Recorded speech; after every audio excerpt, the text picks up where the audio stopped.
O livro de Daniel é uma chave fundamental, importantíssima, para a gente compreender os tempos e épocas que Yah revelou ao homem.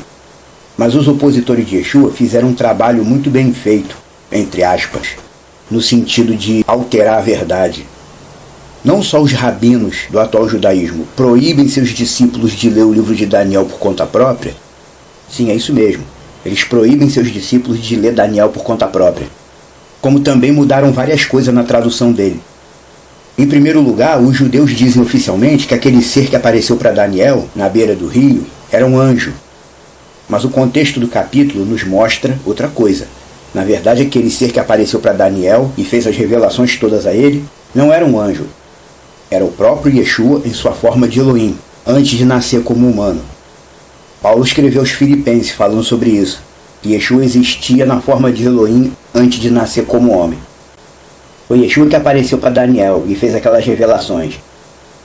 E no capítulo 12, Daniel 12:11, falando para Daniel sobre o fim dos tempos, Yeshua manifestado disse, aliás, antes de dizer o que ele disse, vou mostrar o que é que a Bíblia em português diz. A Bíblia em português colocou assim, ele dizendo para Daniel, do tempo em que o sacrifício contínuo for tirado e posta a abominação desoladora, haverá 1290 dias.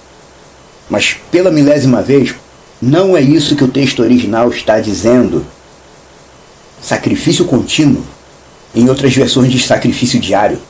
Esse texto nem está falando de sacrifício nenhum. Vamos entrar no esclarecimento correto. O texto precisa ser traduzido da forma correta, para as pessoas entenderem. Daniel 12:11. Meet Rossar Hatamid Velatet Shikut Shomem Yomim Elef Mataim Vitishim. A partir da época de remover o que é perpétuo e conceder a abominação desabitada ou desolada, 1290 dias. Ponto. É isso que está dizendo o texto. A partir da época de remover o que é perpétuo e conceder a abominação desabitada ou desolada, 1290 dias. Os mal-intencionados aproveitaram que o texto sagrado tem esses tipos de expressões, que mesmo traduzida é difícil de entender, e o que eles fizeram?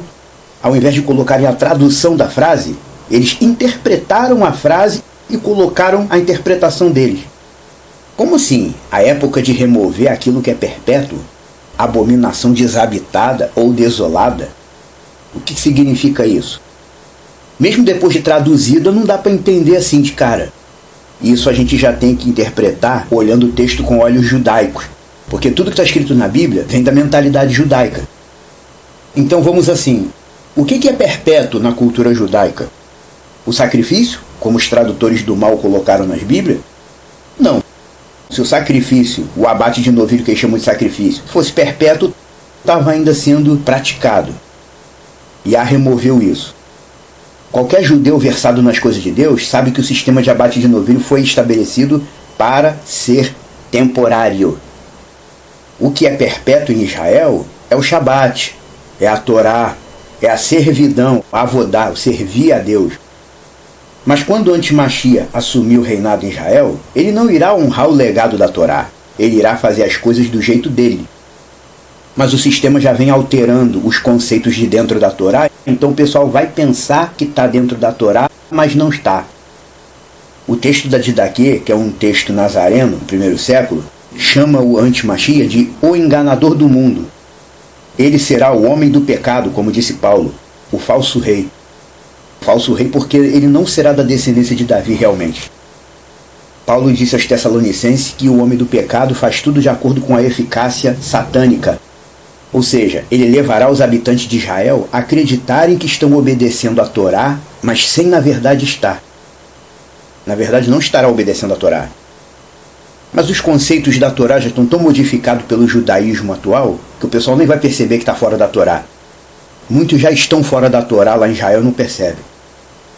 Mas na verdade o poder de Antimachia estará na ciência humana e na tecnologia. A partir do momento que ele for empossado como líder mundial, restarão 1290 dias, ou seja, 3 anos e meio. Agora podemos começar a entender o que o texto original realmente diz. No momento em que ele estiver sendo empossado pelo rabinato de Israel, como rei da linhagem de Davi, nesse momento ele estará removendo o que é perpétuo, porque ele não estará agindo conforme a Torá. Ele é mensageiro de Satã, e Satã não pratica a Torá. Ele estará dando ao povo israelense a abominação desabitada, que no hebraico também se lê desolada, abandonada, desprotegida. Que abominação é essa? Isso significa o quê? É algo que Deus vai considerar tão abominável que ele vai largar de mão. E o que é isso? A coisa abominável se refere ao legado que o Antimachia vai construir. Essa religião anti-Torá, juntamente com o templo falso, o templo do Antimachia, que não será o templo do Deus Yah, será o templo dele. Somando a religião anti-Torá, que o pessoal vai pensar que está dentro da Torá, juntamente com o templo pagão, onde Antimachia se sentará como um Deus, isso aí é a coisa abominável. Deus largou de mão por um tempo para que quem precisa ser punido colha as consequências de sua desobediência. Porque todo israelita tem o dever de conhecer a Torá. Yah sempre disse que a Torá tinha que ser passada de geração em geração. Ao assumir o poder, Antimachia estará removendo o que é perpétuo, o conceito de Torá, e estabelecendo a religião pagã, onde ele será o Deus, literalmente. Isso irá representar a paganização do povo de Deus e da Terra Santa. E durante esse período, Yah irá largar de mão a Terra Santa, por um pouco de tempo, é claro, para que os ímpios colham o que plantaram. É por isso que o texto chama de abominação desolada, abandonada, desprotegida. Ou seja, vai ser estabelecida uma coisa abominável que, por causa disso, Yah estará largando o povo de mão durante algum tempo, pouco de tempo, para o povo sofrer o juízo que merece, que estará merecendo. O texto de Apocalipse 11, versículo 2 diz que o pátio externo do templo será dado aos estrangeiros, e diz que eles pisarão a cidade santa durante 42 meses. 42 meses, 3 anos e meio.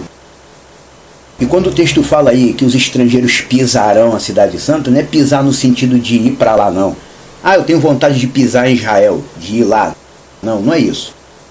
Eles pisarão no sentido de tripudiar mesmo, pisotear, esmagar com os pés, atropelando moralmente a cidade santa que Deus estabeleceu. Estarão tripudiando das coisas de Deus ao acreditarem na falsa religião do enganador do mundo.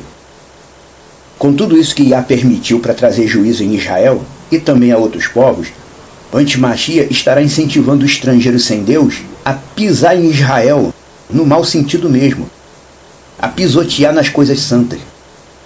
Conclusão: o que o texto está dizendo é: a partir do instante em que for anunciado ao mundo o novo rei de Israel, começa a contagem regressiva para Yeshua retornar.